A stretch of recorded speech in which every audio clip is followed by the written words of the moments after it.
రేవంత్ రెడ్డికి కంప్లైంట్ ఎందుకు ఇవ్వాలి? రేవంత్ రెడ్డి నిజంగా మిస్టీరియస్‌గా కేటీఆర్ కేసుల్లో చనిపోతున్నారని తెలిస్తే రేవంత్ రెడ్డే దీని మీద విచారణ జరిపించి కేటీఆర్ దోషిగా రేవంత్ రెడ్డి తేల్చొచ్చు కదా!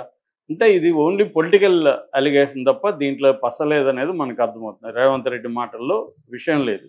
ఎందుకంటే వాళ్ళ పోలీసులే రాజలింగం చావుకి కారణం కేటీఆర్ కాదు. అక్కడ పోలీస్ స్టేషన్‌కి ఎదురుగా ఒక ల్యాండ్ ఉంది. అక్కడ రేణిగుంట్ల అనే ఇంటి పేరు ఉన్న వాళ్ళతో ఈయనకి విభేదాలు ఉన్నాయి. వాళ్ళే చంపారనేది పోలీసులు అక్కడున్న పోలీసులే తేల్చారు. భూపాలపల్లి పోలీస్ స్టేషన్‌లో.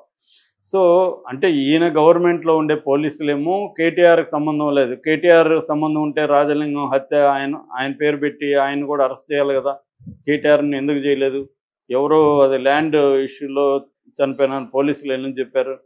దాన్ని రేవంత్ రెడ్డి ఏమో పొలిటికల్‌గా వాడుకోవడానికి అది చెప్తున్నాడు. ఇక కేదార్ విషయానికి వద్దాం. కేదార్ విషయంలో 2 అంశాలు ఇప్పుడు బయటకొచ్చాయి. ఒకటి రేవంత్ రెడ్డి చెప్పిన ఈ అలిగేషను. రెండవది ఇంకా బ్రాడ్‌గా ప్రజలకి అందని వ్యవహారం ఏందంటే, ఈ కేదార్ అనే వ్యక్తి ఎవరు అనేది ముందుగా మనం కొద్దిగా చెప్పుకుంటే ఆ పాయింట్ నేను ఎక్స్‌ప్లెయిన్ చేస్తాను. కేదార్ సెలగం శెట్టి 42 ఏళ్ళు ఆయనకి. ఆయన ఒక యంగ్ ప్రొడ్యూసరు. సో, ఆయన మన ఎవరు అల్లు అరవింద్, అల్లు అర్జును, బన్నీ వాసు అంటే అల్లు అర్జున్ కాంపౌండ్ అంటారు సినిమా భాషలో. ఆ కాంపౌండ్‌లో చాలా యాక్టివ్. అట్లాగే దేవరకొండ, విజయ్ దేవరకొండకి కూడా చాలా సన్నిహితుడని చెప్తున్నారు. సో, ఆయన విజయ్ దేవరకొండ తమ్ముడు ఆనంద దేవరకొండతో గమ్ గమ్ గణేష్ అనే సినిమా ప్రొడ్యూస్ చేశాడు. అలాగే అంతకుముందు ముత్తయ్య అనే ఒక చిన్న సినిమా కూడా ఆయన ప్రొడ్యూస్ చేశాడు. అట్లాగే విజయ్ దేవరకొండ, సుకుమార్ డైరెక్షన్లో విజయ్ దేవరకొండ ప్రాజెక్ట్ ఉందని కూడా ఆ మధ్య వార్తలు వచ్చాయి. దానికి కూడా ఈయన ప్రొడ్యూసర్ అని కూడా చెప్పారు. సో, ఇలాగా ఈయన ప్రొడ్యూసర్లతో అల్లు అర్జున్ క్యాంప్లో హీరోలతో చాలా యాక్టివ్గా క్లోజ్గా ఉంటున్నాడు. అయితే ఈయనకి గత కొంతకాలంగా దుబాయ్లో రియల్ ఎస్టేటు, కన్స్ట్రక్షను ఈ రంగాల్లో దుబాయ్లో వ్యాపారాలు చేస్తున్నాడు. అయితే ఈయన ఎప్పుడు ఫస్ట్ టైం పబ్లిక్లో ఈయన పేరు వినబడిందంటే రాడిసన్ హోటల్లో డ్రగ్స్కి పట్టుబడ్డాయి. ఒక పొలిటీషియన్ కొకైన్ పార్టీ ఇచ్చాడని చెప్తున్నారు. ఆ పార్టీలో ఈయన డ్రగ్స్ తీసుకున్నట్టుగా బయటకు వచ్చింది. టెస్ట్లో ఈయన డ్రగ్స్ తీసుకున్నట్టుగా వచ్చింది. దాంతో ఈయన అరెస్ట్ చేశారు. ఈయన బెయిల్ మీద బయటకు వచ్చాడు. అది ఫస్ట్ టైం. అది కూడా రేవంత్ రెడ్డి చెప్పారు. డ్రగ్స్లో కూడా ఆయన పేరు వచ్చింది. అది వాస్తవమే. కేదార్ డ్రగ్స్లో వచ్చాడు. దాని తర్వాత ఏంటంటే ఈయన దుబాయ్లో వ్యాపారాలు చేస్తున్నాడు. దాదాపు 9 కంపెనీలు, కన్స్ట్రక్షన్ కంపెనీలు, ఎంటర్టైన్మెంట్ కంపెనీలకి ఆయన డైరెక్టర్గా కానీ చైర్మన్గా కానీ అక్కడ ఉంటున్నాడు. సో, ఇలాంటి వాళ్ళు జనరల్గా ఏం చేస్తారంటే వేరే వాళ్ళ మనీని వీళ్ళు మేనేజ్ చేస్తుంటారు.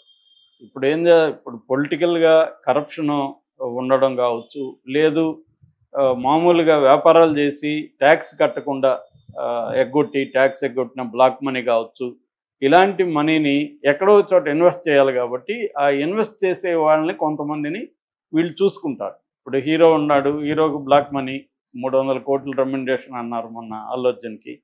అందులో మనకి చెప్తారు కానీ అదంతా అబద్ధం సార్ అంటారుగా. ఇన్కమ్ ట్యాక్స్ వాళ్ళకి 50 కోట్లు 60 కోట్లు చూపిస్తారు. సో, ఈ 200 కోట్లు వస్తుంది. అలాగా ఆయన దగ్గర ఒక 500 కోట్లు ఉంది అల్లు అర్జున్ దగ్గర. దాన్ని ఏం చేయాలి? ఇన్వెస్ట్ చేయాలి. ఎక్కడ ఇన్వెస్ట్ చేయాలంటే తన పేరుతో చేయలేము. సో, ఎక్కడో బెనామీల్లో రకరకాల రూపాల్లో చేయాలి. ఆ రకరకాల రూపాల్లో చేయడానికి అమెరికా, దుబాయ్ ఇలాంటి ప్లేసులు ఎంచుకుంటారు. దుబాయ్ అనేది ప్రపంచవ్యాప్తంగా ఇలాంటి వాళ్ళకి ఒక స్వర్గధామం లాగా అక్కడ రియల్ ఎస్టేట్ కానీ అన్నీ కానీ పెద్ద ఎత్తున ఉంటుంది. సో, ఈయన ఏం చేస్తున్నాడంటే కొంతమంది హీరోలది, ప్రొడ్యూసర్లది, పొలిటికల్ లీడర్స్ది డబ్బులు తీసుకొని అక్కడ ఇన్వెస్ట్ చేస్తున్నాడు. అక్కడ ఈయన డైరెక్టర్గా, చైర్మన్గా కొన్ని కంపెనీల్లో ఉండి కొన్ని పెద్ద కంపెనీల్లో ఆయన వాటాదారుడిగా ఉండి డబ్బులు పెడుతున్నాడు. వీళ్ళ డబ్బుల్ని ఆయన అక్కడ ఇన్వెస్ట్ చేస్తున్నాడు. ఇప్పుడు ఏమైంది? ఆయన సడన్గా చనిపోయినాడు. చనిపోయింది కూడా మిస్టీరియస్. రేవంత్ రెడ్డి చెప్పిన ఆ విషయం అయితే కరెక్ట్. ఎందుకంటే ఈయన యాక్చువల్గా ఒక ఫిల్మ్ ఫైనాన్సర్ కొడుకు ప్రీ వెడ్డింగ్ అక్కడ పార్టీలు జరుగుతున్నాయి. ఈ మధ్య డెస్టినేషన్ వెడ్డింగ్ లాగే డెస్టినేషన్ ప్రీ వెడ్డింగ్లు, డెస్టినేషన్ డాష్లు జరుగుతున్నాయి. సో, అలాగా వీళ్ళు దుబాయ్లో జరుపుతారనమాట. అలా దుబాయ్లో జరుగుతున్నప్పుడు ఈయన పార్టీకి వెళ్ళాడు. పార్టీలో డ్రగ్స్ తీసుకున్నాడనేది ఒక అజంప్షన్.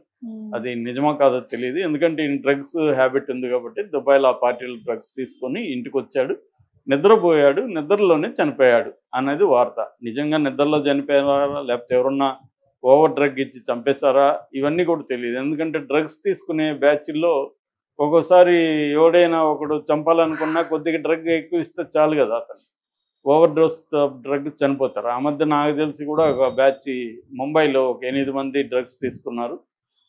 ఒక అతను 8th ఫ్లోర్ నుంచి దూకి చనిపోయాడు.